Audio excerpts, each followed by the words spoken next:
하나님의 말씀은 고린도전서 3장을 보겠습니다. 16절부터 고린도전서 3장. 제가 가지고 있는 신약 266페이지입니다. 신약 266페이지. 고린도전서 3장 16절로 4장 2절까지를 제가 보겠습니다.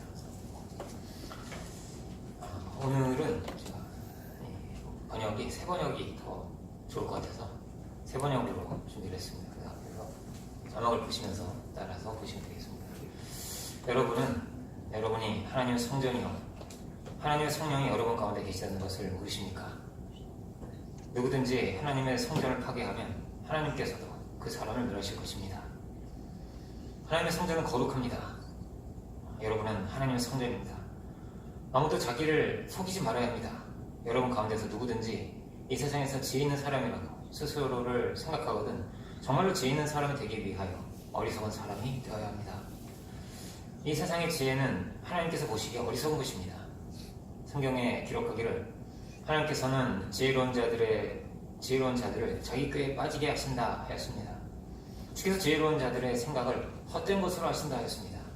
그러므로 누구든지 사람을 자랑하지 마십시오. 모든 것이 다 여러분의 것입니다. 바울이나 아볼로나 게바나 세상이나 삶이나 죽음이나 현재일이나 장래일이나 모든 것이 다 여러분의 것입니다. 그리고 여러분은 그리스도의 것이요 그리스도는 하나님의 것입니다. 이와 같이 누구든지 우리를 그리스도의 일꾼이요 하나님의 비밀을 맡은 관리인으로 봐야 합니다. 이런 경우에 관리인에게 요구하는 것은 신실성입니다. 아멘. 고린도 교우들에게 16절은 이렇게 시작을 하고 있습니다. 사도 바울이 우리는 모두가 하나님의 성전이다 이렇게 전하고 있습니다. 성전은 유대인들에게는 아주 가장 귀한 것이라고 볼 수 있습니다. 가장 귀한 것을 모아놓는 곳이 되고요. 늘 그 성전을 바라보면서 그렇게 기도를 드렸습니다. 왜냐하면 이 성전에 하나님이 계시기 때문에 그랬던 것입니다. 어떻게 하나님이 성전에 계실까? 사실 하나님은 가장 크신 분입니다. 우주보다 정말 크신 분인데 사람이 만든 성전에 계실 수가 없는 분인데 이것은 하나님의 자기 비움입니다. 이렇게 표현할 수가 있습니다. 성전은 우리를 위한 것이거든요. 우리가 이렇게 예배드릴 수 있도록 하나님께서 우리의 차원에서 이렇게 우리와 함께 하시겠다라는 그런 내용인 것입니다. 하나님께서 우리를 어떻게 대하셨는가 이것을 우리는 예수님을 통해서 볼 수가 있습니다. 예수님은 마치 성전이 우리의 차원에서 자기를 비우시고 함께 하시겠다 하신 것처럼 주님은 그렇게 이 땅에 자기를 비우시고 사람으로 오셨습니다. 어떻게 우리가 존귀한 자가 되는가? 주님께서 그렇게 낮아지셔서 우리를 존귀하게 높여주셨습니다. 가장 존귀한 자로 세워주셨습니다. 천지를 지으신 분이 우리의 발을 씻어주셨습니다. 그렇게 우리를 귀하게 대해주시고 귀하게 우리를 높여주셨습니다. 가난한 자이든 병든 자이든 배우지 못한 자이든 상관이 없습니다. 모두가 말할 수 없이 다 귀한 사람들입니다. 왜냐하면 하나님이 그를 귀하게 여기셨기 때문이죠. 오늘 본문은 성전이다 라고 하는데 그 성전은 어떤 곳이 되어야 하냐면요 성전은 거룩한 곳이 되어야 합니다. 성전은 거룩하니 너희도 그러하니라 17절 하반절에 이렇게 되어 있죠. 이렇게 거룩한 곳이 되어야 한다. 우리가 이렇게 거룩한 하나님의 자녀들이 되어야 한다 하는 것입니다. 하나님의 거룩하신데 성전도 당연히 거룩해야 하죠. 하나님의 거룩하시면 그 아들인 우리도 거룩해야 됩니다. 이것이 레위기가 말하고 있는 대주제라고 할 수 있습니다. 왜 이렇게 열심히 정결례도 하고 제사도 드리고 하냐면요 하나님이 거룩하시고 우리가 거룩한 백성이 되어야 하기 때문입니다. 우리는 이 거룩한 사람들이 되어가는 이 과정 속에 있습니다. 그런데 이 과정 속에서 우리가 정말로 기억해야 할 중요한 포인트가 있는 것입니다. 이 과정에서 잘못 가면 안 되잖아요. 그렇죠? 좋은 길로 가자면 반드시 우리가 기억해야 할 포인트가 있습니다. 3장 1절을 한번 잠깐 보겠습니다. 1절부터 3절을 잠깐 보면 서두에 이렇게 시작이 됩니다. 3장은 이렇게 시작이 되는데 형제들아 내가 신령한 자들을 대한 것 같이 너에게 말할 수 없어서 육신에 속한 자 곧 그리스도 안에서 어린아이들을 대한 것 같이 하노라. 내가 너희를 젖으로 먹이고 밥으로 아니하였느니 이는 너희가 감당치 못하였음이거니와 지금도 못하리라. 너희가 아직도 육신에 속한 자로다. 너희 가운데 시기와 분쟁이 있으니 어찌 육신에 속하여 사람을 따라 행함이 아니리요. 이렇게 말하고 있습니다. 고린도 교회는 좀 미성숙한 그런 신앙인의 모습을 가지고 있었습니다. 어린아이라고도 표현하고, 그리고 육신에 속한 자라고도 그렇게 표현을 합니다. 이들이 시기하고 분쟁한다고 하는데 3절을 보면요, 시기하고 분쟁한 이유는 아직 이들이 이렇게 성숙하지 못하기 때문에 그렇습니다. 거룩함에 있어서 아직 하나님을 닮지 못하고 있기 때문에, 그래서 이렇게 시기하고 다툼이 일어난다는 것이죠. 고린도 전서를 쭉 읽어보면 이 고린도 교회가 어떤 교회냐면 굉장히 은사도 많은 교회였습니다. 방언도 하고 예언도 하고 병고침도 있었는지 모릅니다. 통변도 하고 막 이런 은사가 분명히 있었을 것입니다. 그리고 보면 지식도 많습니다. 똑똑한 사람들이었어요. 나타내겠죠, 얘기가요. 그런데 결과가 어떠냐? 결과가 굉장히 미성숙하다라는 것입니다. 그 이유가 뭐냐? 18절에 보면 이렇게 되어 있습니다. 18절을 보면 아무도 자기를 속이지 말아라. 자기를 속이지 말아라 이렇게 말합니다. 자기 기만인 것인데, 뭐가 자기 기만이죠? 쭉 보면 또 이렇게 되어 있습니다. 이 세상에서 지혜 있는 줄로 생각하지 말라는 것입니다. 18절, 자기를 속이지 말라. 그리고 이 세상에서 지혜 있는 줄로 생각하고 미련장 되라고 합니다. 그러니까 이들은 자기가 지혜로운 줄로 생각을 했습니다. 19절에는 이렇게 되어 있습니다. 사람의 지혜는 자기 꾀에 빠지는 지혜라는 것입니다.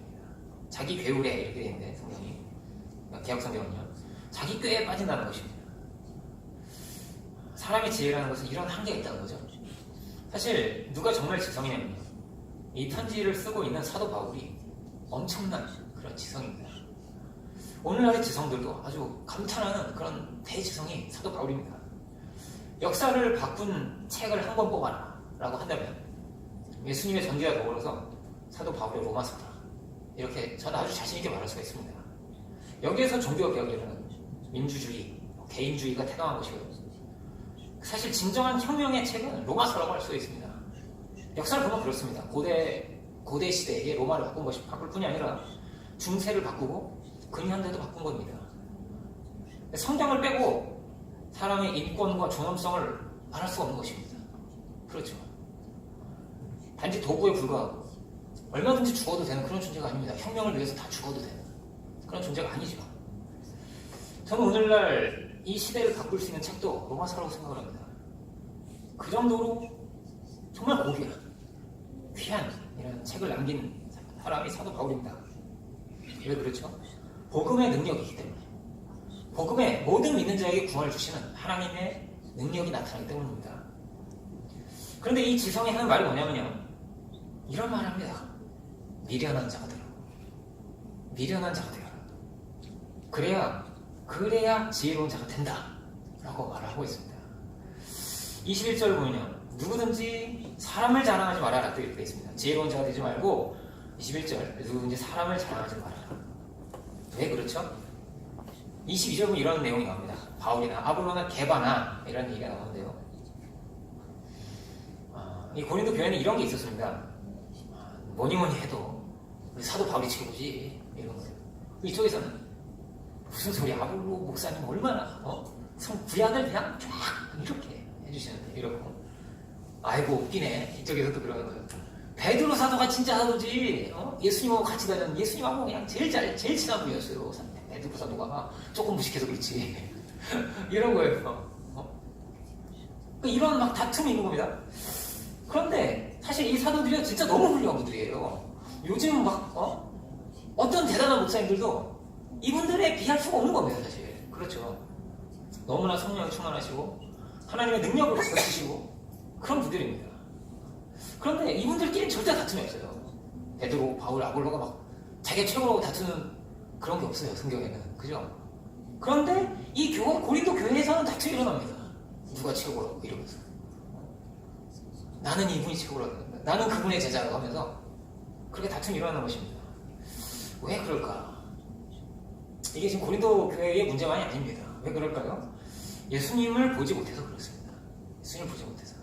이 사람에 가려져서요, 예수님을 못 봅니다. 사도들이 너무나 중요한 사람들이지만 비유하자면 그렇습니다. 삭개오가 뽕나무에 올라가서 예수님을 이렇게 발견하는 것처럼 마치 그렇습니다. 비유하자면 이 사도들은 예수님을 볼 수 있게 도와주는 뽕나무와 같습니다. 뽕나무와 같은 것입니다.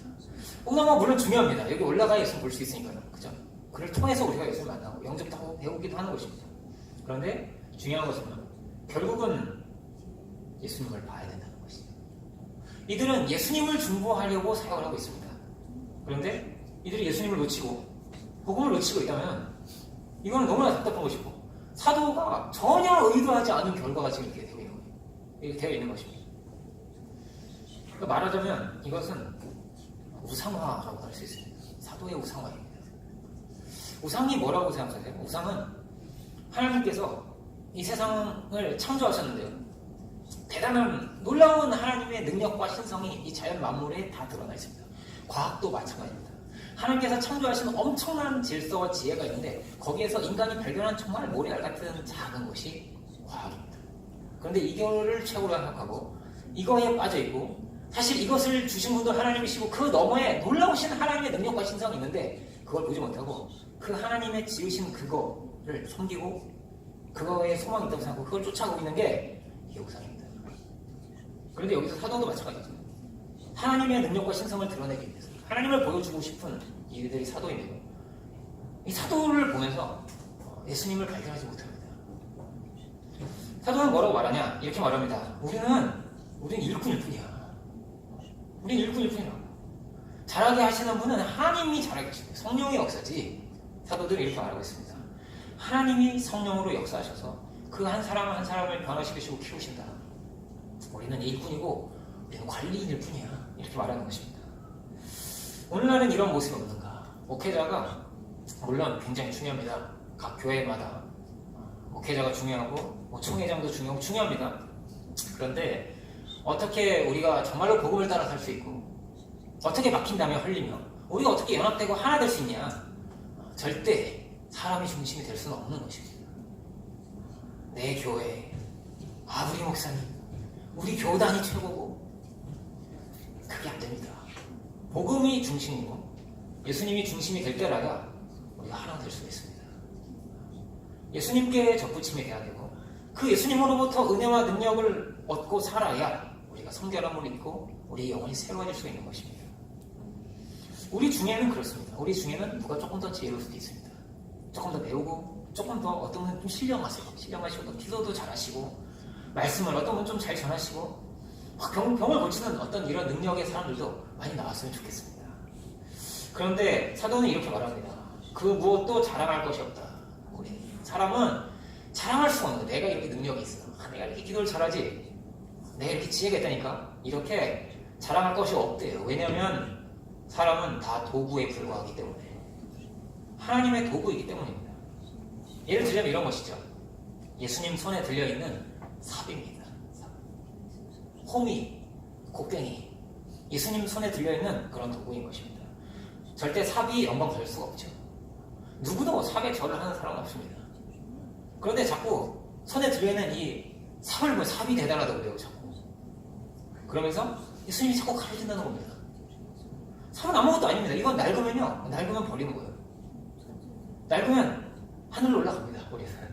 그리고 예수님은 또 다음 삽을 예비해 놓으셨어요. 이제는 이 삽을 보자. 그래가지고 예비해 놓으셨습니다.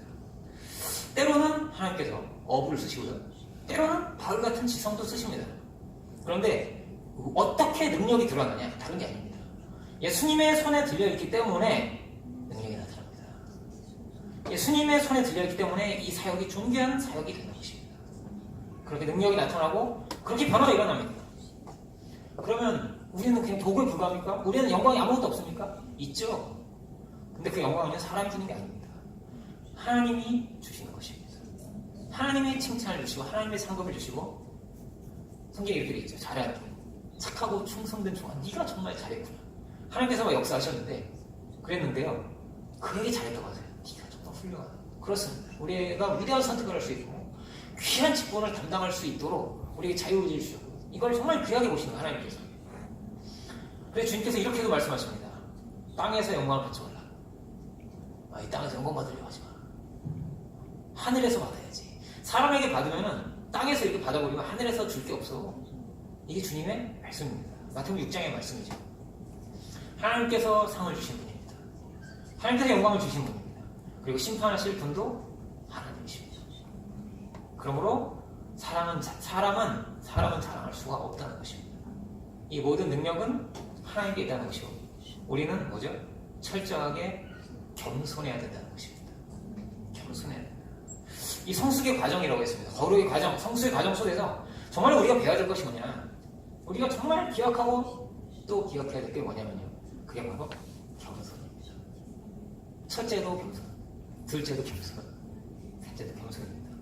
절대 높아질 수가 없습니다. 사자로 높아질 수 있습니까? 호미가 높아질 수가 있습니까? 이게 좀 깊은 내용입니다. 왜냐하면 하나님은 우리를 아주 영화롭게 하시기를 원하십니다. 우리를 결국 그런 자리로 끌고 가세요. 머리가 되지 꼬리가 되지 마. 이게 하나님 축복입니다. 그럼 귀한 자리로 우리를 끌고 가시거든요. 그렇게 우리가 지혜로워집니다. 여러분, 시간이 지날수록 아마 그렇게 될 것입니다. 시간이 지날수록 여러분은 많은 걸 가지게 될 겁니다. 그리고 시간이 지날수록 또 어떠냐면 좋은 자리에도 여러분들이 앉게 됩니다. 그리고 시간이 지날수록 실력도 생깁니다. 자꾸 갈수록 그렇게 좋아집니다. 그런데 이상합니다. 그렇게 은혜를 이루어볼 수가 있습니다. 그 과정 속에서 자꾸 내가 드러납니다. 내 지혜, 내 자랑, 내 능력이 자꾸 들어가면요, 자꾸 그리스도가 가려지기 시작합니다. 이게 바리새인을 누를 것 같은 것입니다. 바리새인들은 굉장히 열심히 했습니다. 신앙을 금식도 하고 일주일에 2번씩 금식하는 분은 없죠. 바리새인이 그렇게 열심히 금식했습니다. 그런데 하나님과 굉장히 멀리 있다는 것입니다. 그들이 깨끗한 자들이 되지 못했다는 것이죠. 우리는요, 늘 어린아이 같아야 됩니다. 우리는 주님이 없으면 안 됩니다. 주님이 아니면 우리는 안 됩니다. 이게 정직한 것입니다. 자기를 속이지 말라고 합니다. 사도 바울이 자기를 속여서 안 된다. 우리는 주님이 아니면 안 되는 존재들이다. 우리가 뭘 자랑할 수 있는 것이냐 라고 말하고 있습니다. 우리의 능이 아니고 우리의 힘이 아닌 것입니다. 이런 훌륭한 사도 바울, 아볼로, 베드로, 이런 훌륭한 사도를, 최고의 사도를 직접 모셨던 이런 교회들도 이런 일들이 자꾸 생깁니다. 그러면 오늘날은 어떨까요? 오늘날도 당연히 있을 수 있는 일들. 이 고린도 교회 같은 일들이 너무나 많은 것입니다. 시기하고 분쟁하는 것이죠. 사실 들어가 보면 왜 그렇습니까? 내가 중심입니다. 내가 중심, 내 교회가 중심, 내가 좋아하는 사람이 자꾸 중심이 됩니다. 그래서 복음을 자꾸 놓친다는 것입니다. 은혜가 없는 이유가 뭘까요? 왜 자꾸 분쟁과 시기와 다툼이 일어나게 될까요? 다른 게 아닙니다. 다른 게 높아졌습니다. 이렇게 그 사람이 이렇게 높아졌고, 그래서 그리스도가 가려졌습니다. 예수님이 가려졌습니다. 우리는 예수님을 높이 모셔야 됩니다. 그런 것입니다. 거듭나는 것도 마찬가지입니다. 니고데모에게 예수님께서 그렇게 말씀하시는 것입니다. 인자가 높이 들려야 하리라. 예수님이 우리 마음에서 높이 들려질 수 있기를 원합니다. 그리고 예언서에는 이렇게 되어 있습니다. 모든 산과 언덕이 막 이렇게 있는데, 이 세상에 막 언덕들이 있다, 높은 거, 나중에 이렇게 구름이 있는데, 이거를 다 평지로 만들라는 겁니다. 이거는 이제 비유죠. 비유하자면 그렇습니다. 이걸 다 평지로 만들어버려요. 이게 주님이 오시면 해야 될 일입니다. 주의 앞길을 평탄케 하고 다 평지로 만들어버려라. 왜 그렇죠? 주님만이 드러나야 되기 때문입니다. 사람이 이런 것들 다 낮춰버려. 다 쓸모없는 것입니다. 이 세상의 지혜자가 다 어리석어진 것입니다. 물론 뽕나무가 필요합니다. 우리는 이 참 중요합니다. 그러나 너무나 고맙지만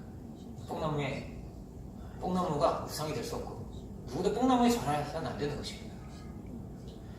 뽕나무가 없으면 주님을 못 봅니다. 그래서 사실은 너무나 고마운 존재입니다. 부모가 고마운 것처럼. 그렇죠. 인도자는 너무나 고맙고, 성경에 그렇게 되어 있습니다. 모든 좋은 것을 함께 하라고 되어 있습니다. 그리고 죽게 하듯 하라고도 되어 있습니다. 그런데요, 우리가 늘 기억해야 됩니다. 그는 주님의 도구일 뿐입니다. 모든 것은 주님이 역사하시는 것입니다. 갈라디아 교회도 마찬가지입니다. 은혜로운 사람들이 있어요. 이 복음을 따라서 성령의 은혜가 넘치는 이런 은혜로운 사람들이 있는데, 근데 여기에 율법을 열심히 지키는 사람들이 들어왔습니다. 이 사람들이 자꾸 이렇게 충돌이 되면서 혼란이 생긴 거예요. 이 사람들 때문에. 훌륭한 사람들이죠. 율법을 열심히 지키는 거룩한 사람들인데 그 사람이 드러나면서 이상하게 예수님이 가려지기 시작했습니다. 이렇게 해야 된다고, 이러면 거룩해질 수 있다고, 이렇게 하면 된다고. 그래서 예수님이 자꾸 가려져서 이들이 은혜를 다 잃어버렸습니다. 무엇이 우리를 구원한 것인가? 어디에 정말로 능력이 있는가? 예수님의 십자가입니다. 우리는 정말로 그 십자가를 보려고 해야 됩니다. 십자가를 놓쳐는 안 되는 것이죠. 갈라디아서 3장을 잠깐 보겠습니다. 고린도전후서 다음에 갈라디아서죠. 갈라디아서 3장 보면 이런 말씀이 있습니다.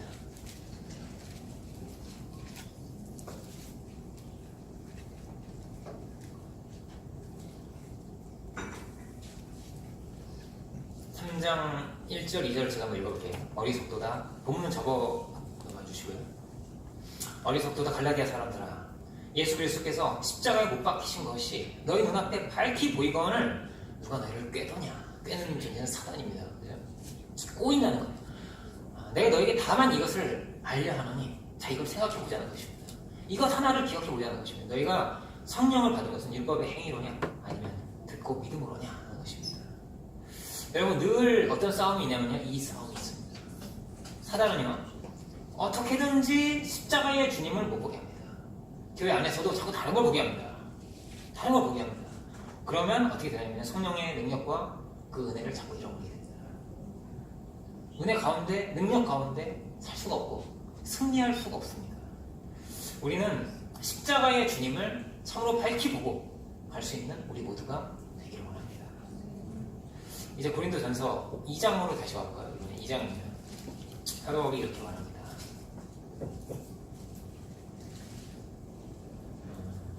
고린도전서 3장의 본문인데요. 2장으로 오면 형제들아, 2장 1절입니다. 형제들아, 내가 너희에게 나아가 하나님의 증거를 전할 때에 말과 지혜의 아름다운 것으로 아니하였나니 내가 너희 중에서 예수 그리스도와 그의 십자가에 못 박히신 것 외에는 아무것도 알지 아니하기로 작정하였습니다. 이 지성이 하는 말입니다. 나는 십자가에 못 박히신 것 외에는 아무것도 알지 않기로 했어. 이렇게 말을 합니다. 왜 그렇죠? 다른 게 아닙니다. 예수님이 가려지면 그때부터는 사람의 지혜가 중심이 됩니다. 그것이 앞서가기 시작합니다. 그러면 늘 거기에 갇히게 됩니다. 사람은 늘 한계가 있습니다. 정말로 이 중에서 진짜 좀 나은 분이 있습니다. 진짜 좀 똑똑한 거예요. 그리고 진짜 좀 경건하세요. 그런 분들이 있습니다. 그런데 문제는 그 안에 갇힌다는 겁니다. 그 조금 나은, 조금 더 잘하는 거, 이게 아무것도 아닙니다. 그게 우리를 구원할 수가 없기 때문이죠. 하나님께서 얼마든지 높일 자를 높이십니다. 그리고 얼마든지 언제든지 해하실 자를 해하십니다. 그런 것입니다.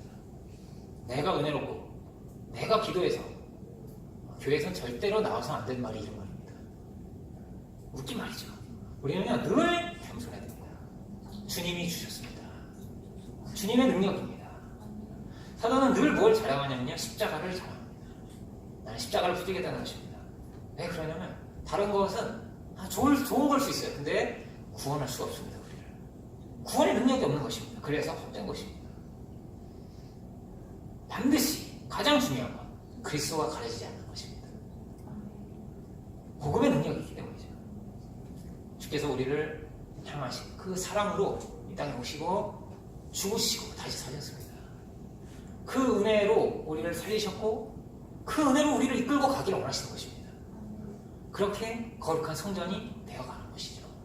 그 은혜를 무엇도 패할 수가 없습니다. 그 은혜를 누구도 막을 수가 없고 무엇과도 바꿀 수가 없는 것입니다. 그래서 함부로 할 수가 없습니다. 함부로 어떤 걸 가져올 수 없고 사람을 함부로 절대 대할 수가 없습니다. 왜냐하면 하나님께서 그를 쓰시고 하나님께서 그를 높일 수 있고 하나님께서 그를 귀하게 여기시기 때문에 그런 것입니다. 그의 기도를 듣고 하나님께서 역사하십니다. 우리 교회가 이렇게 하나님께서 쓰시고 계시다니 우리가 알지 못하는 누군가의 우리가 생각하는 사람의 아닌 뜻밖의 누군가의 기도, 그의 기도가 있는지 모릅니다. 그렇습니다. 그 지극히 작은 자의 기도를 주님 들으십니다. 주님께서 말씀하십니다. 저 많은 바리새인들, 저 부자들이 다 헌금한 것보다 저 과부의 2랩돈이 제일 크다. 제일 크다 그거가. 아무도 생각을 못합니다. 그렇게. 그런데 주님은 그게 제일 크다고 하십니다. 뭐라고요? 사람의 지혜, 사람의 능력 이런 것이요. 이게 아무것도 아닙니다. 그렇습니다. 어떤 사람이 이 얘기 자주 하네요. 그 특수아동을 이제 가르치는 거예요. 그런 과가 있고요. 대학도 그런 과가 있고 그런 일이 있습니다. 특수아동, 좀 제가 부자여다든지 지능이 좀 낮은 그런 아동을 관리하는데 전도가 굉장히 어렵습니다. 그런 친구들. 지능이 굉장히 낮기 때문에 계속 말을 해야 돼. 몇 달을 주님이 너를 사랑하신다. 주님이 너를 위해서 죽으셨다. 이거를 계속 몇 달을 반복하면 그러면 이제 기억이 납니다. 얘가. 그래서 이렇게 말합니다. 주님, 누가 너를 위해서 죽으셨지? 그러면 예수님 이러는 거예요. 너 죽으면 어디가? 천국. 이런 대답이 나오기 오래 걸려요. 이 친구들. 오래 걸리는데요. 그걸 그렇게 하려고 합니다. 왜 그렇죠? 지금은 그가 연약합니다. 지금은 그가 어리석습니다. 그런데요, 그가 그 육신을 갖고 천국에 가면요, 그제서야 진짜 그 사람을 만날 수가 있습니다. 그런 것입니다. 이 한 생명을 바라보는 이 시각이 다른 겁니다. 주님이 어떻게 보시느냐. 우리의 생각과 우리의 판단으로 절대 그를 다 알 수 없고 판단할 수가 없습니다. 복음서에 자주 나오는 모습이 이런 게 있습니다. 예수님을 자꾸 만나고 싶어 해요. 막 죄인이, 소경이, 문둥병자가 막 주님 부르는 거예요. 예수님 찾아오는 거예요. 그러면 제자들이 하는 말이 있습니다. 시끄럽다. 조용히 좀 시키라고. 쫓아보내라고. 이게 좀 슬픈 얘기입니다. 누구에게 가려지는 거예요? 제자들에게 가려집니다. 예수님이. 그래서 예수님을 만나기 어려웠다는 거예요. 그런데 예수님이 찾아가시죠. 그들에게. 이게 참 두려운 것입니다. 우리의 판단과 우리의 지식으로 인해서 예수님이 가려지진 않는가. 우리가 이것을 늘 두려워해야 됩니다. 그의 진정한 가치로 그가 가지고 정말로 귀한 이것이요. 예수님의 눈에 보입니다. 그리고 우리의 눈에도 참으로 보일 수 있어야겠습니다. 집을 짓는데, 성전을 짓는데 이 앞에 나오는 내용은 그런 것입니다. 은혜로운 하나님의 은혜를 따라서 지혜로운 건축자같이 내가 이 성전을 짓는다는 것입니다. 우리가 성전인데 자기가 건축자예요. 그래서 열심히 하나님의 능력과 은혜를 따라서 지어가는데 어떻게 귀하게 짓느냐는 내용입니다. 어떻게 귀하게 질 수 있죠? 뭐가 정말로 귀하고 가장 귀하고 영원한 것입니까? 복음이 영원한 것입니다. 영원히 남는 것이 복음입니다. 복음으로 그를 대해야 됩니다. 복음으로 그를 사랑해야 됩니다. 그것이 영원한 것이 됩니다. 사람의 지혜와 사람의 능력으로 다 없어지는, 사라져가는 것이 될 뿐입니다. 송명희 씨가 그렇죠. 송명희 씨가, 저는 이 송명희 씨의 나라는 시가 너무나 아름다운 시라고 생각합니다. 정말 제가 사랑하는 시고 그 찬양을 너무나 많이 불렀습니다. 제가 가장 많이 부른 찬양 3개 중에 하나예요. 그 송명희 씨의 나라는 찬양. 나는 가진 재물도 없고 가진 건강도 없고 자기가 가진 게 없어요. 그런데 나는 남이 없는 게 있다는 것입니다. 학교도 못 갔습니다. 뇌성마비 때문에 늘 이렇게 누워가지고 거의 누워서 시간을 보내는 겁니다. 그래서 교복 입고 학교 가는 친구들을 보면서 늘 부러워했대요. 나도 교복 입고 학교 한번 가봤어요. 뇌성마비 한다니까요. 그런데 그가 하는 말입니다. 나는 남이 없는 게 있다는 것입니다. 그것이 뭐냐? 하나님의 나를 향하신 특별한 사랑입니다. 특별한 사랑입니다. 나는 남이 없는 것을 나에게 갖게 해주셨다. 이것이 주님의 놀라우신 사랑입니다. 나를 피 흘리기까지 나를 그렇게 존귀하게 여기시고 그렇게 높이 들어주시고 나를 당신의 자녀 삼아주셨습니다. 그러므로 어떻죠? 자기 자신을 절대 함부로 할 수가 없어요. 지금 전 뭡니까? 전 아무것도 아닙니다. 열매 맺지 못하는 나무입니다. 그게 풍명이 신이었단 말입니다. 전 왜 태어난 거죠? 이런 거죠. 이렇게 누워있을 거면. 그런데 그렇지 않다는 것입니다. 절대 자신을 함부로 할 수 없습니다. 내가 너를 귀하게 여긴다. 하나님이 우리에게 말씀하십니다. 절대 다른 사람도, 자기 자신도, 다른 사람도 누구도 함부로 할 수가 없습니다. 왜냐하면 하나님이 그를 지극히 귀하게 여기시기 때문입니다. 그가 성전입니다. 뭐가 우리의 중심에 있어야 되는 거죠? 우리의 지식이 절대 되어서는 안 됩니다. 내 시각, 내 지식이 아닙니다. 하나님을 중심으로 그 한 영혼을 바라봐야 할 것입니다. 우리는 늘 다른 걸 보고 살아야 됩니다. 다른 걸 보고 십자가를 통해서 보고 복음을 통해서 보는 것입니다. 그러면 정죄함이 없습니다. 그러면 그 한 영혼이 너무나 귀해집니다. 복음 안에서 우리가 겸손해질 수가 있는 것입니다. 왜 기도하죠? 기도하는 이유는 우리가 늘 우리의 한계, 우리의 시각에 쉽게 갇히기 때문입니다. 팔이 안으로 굽잖아요. 내 지혜, 내 시각, 여기에 쉽게 갇힙니다. 사도 바울은 자랑하지 말라고 합니다. 21절로 가봅시다. 본문 3장 21절. 누구든지 사람을 자랑치 말라. 만물이 다 너희 것임이니라. 이렇게 말합니다. 다 만물이 너희 것이야. 바울이나 아볼로나 게바나 세계나 생명이나 사망이나 지금 것이야. 장래는 다 너희의 것이야. 이렇게 말합니다. 너희는 그리스도의 것이고 그리스도는 하나님의 것이다. 이렇게 전하고 있습니다. 우리 한 사람 한 사람이 그만큼 다 귀하다는 것입니다. 다 너희의 것이고 너희를 위해서 이 모든 것을 천지를 지으셨으며 너희를 위해서 이 사도도 세우셨으며 사도가 얼마나 고생을 해요. 그죠? 누굴 위해서? 하나님을 위해서? 물론 그럴 수 있죠. 그런데 우리를 위해서라고 합니다. 우리를 위해서입니다. 아담을 위해서 모든 이 만물을 다 지으신 것처럼 우리의 자리도 마찬가지입니다. 우리를 이렇게 귀한 자리, 이렇게 높은 자리에 주님이 세우셨습니다. 높아지려고 싸울 필요가 없죠. 이미 높은 자리에 우리를 두셨습니다. 그 귀한 자리에. 세상에 지혜를 쓸 필요도 없습니다.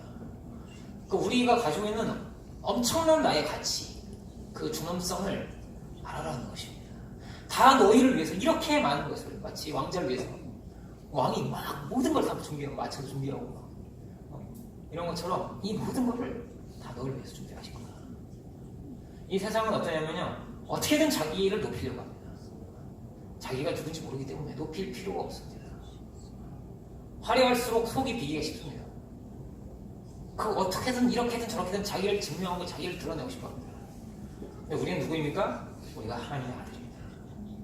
우리는 이런 존귀한 자리에 다 있는 사람들입니다. 다른 사람을 막 깎아내리고 낮출 필요가 없습니다. 무엇으로 막 나를 높이려고 발버둥칠 필요가 없습니다. 다 우리의 것으로 주신 것입니다. 사도 바울도 다 너희의 것으로 주신 거야. 이렇게 말합니다. 우리의 헌신은 우리를 높이기 위한 것이 아닙니다. 주님을 높이기 위한 것이죠. 주님의 그 은혜를 알고 그 은혜에 감사한 그 은혜에 대한 응답이며 그렇게 주님께 영광을 돌리는 것이 우리의 사역입니다. 우리의 찬양입니다. 나 이렇게 노래 잘해 이런 거 아니잖아요. 그러면 이상하게 됩니다. 찬양이. 사도 바울은 자기를 이렇게 비유합니다. 나는 집을 짓는 일꾼일 뿐이야. 말하자면 이런 것입니다. 집을 짓는 일꾼. 여러분의 아버지가 여러분에게 집을 지으려고 목수, 석고 뭐 이런 사람들을 고용했습니다. 그래가지고 야 이게 집 좀 지어줘. 그 명령을 받들고 지금 열심히 집을 짓고 있는 노가다로 집에서 노가다로 집 지잖아요. 그죠? 이 일을 하고 있는 이 사람들이 지금 사도 바울과 아볼로고 개화입니다. 이건 굉장히 겸손한 표현이죠.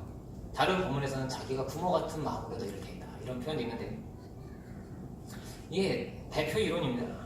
교회 수장이기도 하고 대표이기도 하고 그렇습니다. 그런데 더 크신 놀라우신 하나님의 능력과 은혜와 우리를 향하신 그 사랑, 그 통로에 불과하다 우리는. 그 도구에 불과하다 우리는. 이런 것입니다. 누구도 품꾼을 자랑하지 않습니다. 아버지를 자랑하는 거죠. 우리 내 집을 지어주러 지금 목수가 왔는데 목수가 자격증 20개나 된다네. 우리 목수님 너무 좋아요. 이렇게 하지 않고 우리 아버지 너무 고맙다. 우리 아버지는 최고네. 그죠? 이게 자연스러운 것입니다. 아버지의 은혜를 알고 아버지께 감사를 드리고 아버지께 영광을 돌리는 것입니다. 물론 이런 오해를 해서 안 됩니다. 품꾼이 전혀 고맙지 않다. 이런 것도 아니에요. 그죠? 고마운 거죠. 마치 영적으로 보자면 부모와 같은 자리에 있습니다. 10개명이 나오잖아요. 나를 낳아주신 그 부모를 공경해야 됩니다. 정말 귀하게, 지극히 귀하게 여겨야 돼요. 그 효자가 제가 말합니다. 이게 엄청난 그 섭리와 뜻이 그 안에 있습니다. 하나님의 섭리와 뜻이. 그래서 그에게 하나님 축복을 빌어주신다는 거예요. 그런데 부모를 떠나서 한 몸을 이루라는 말씀이 있습니다. 마치 그 말씀처럼 우리는 결국 주님과 연합해야 됩니다. 그 아버지를 발견해야 됩니다. 이 모든 것을 주신 주님을 바라보고 주님과 접붙임이 되어야 하는 것입니다. 그 은혜를, 그 사랑을 우리가 바라볼 수 있기 원합니다. 과학을 봐도 이 너머에 계신 하나님은 도대체 얼마나 위대하십니까? 저 은혜로운 분, 능력의 사람이 있으면 저런 분을 나에게 주신 하나님의 사랑이 얼마나 크고 놀라운가. 여러분, 이것을 우리가 늘 놓치지 않아야 되겠습니다. 품고는 품삯을 받고 그냥 일할 뿐입니다. 그래서 사도 바울이 이렇게 말합니다. 나는 아무것도 아니래요. 난 아무것도 아니야. 오직 잘하게 하시는 건 하나님뿐이야. 사도 바울은 아주 정확한 자기의 포지션이 있습니다. 그리고 우리는 다 주님의 것이지. 우리는 다 주님의 것이야. 소유죠. 주님의 것이라는 말은 소유를 말합니다. 소유. 사랑은 어떤 면에서 보면 소유입니다. 부부가 된다고 할 수 있습니다. 성경은 그렇게 끝이 납니다. 계시록이 혼인잔치입니다. 신랑과 신부와도 같은 것입니다. 신랑과 신부가 된다는 건요, 부부가 사랑의 관계를 맺는 건데요, 이건 이렇게 표현할 수 있습니다. 독점하는 겁니다. 독점. 아주 절대적인 관계를 만들어서 이 부부 사이에는 누구도 못 들어옵니다. 절대 들어올 수가 없습니다. 절대적인 관계, 독점하는 관계이기 때문입니다. 그런데 마치 이게 주님과의 관계라는 것입니다. 여기에 무엇도 들어올 수가 없습니다. 과학도 못 들어오고 돈도 못 들어오고 사람 절대 들어올 수가 없습니다. 그럼 그게 우상이 됩니다. 오직 주님만이 높임을 받으실 분입니다. 영광을 받으실 분입니다.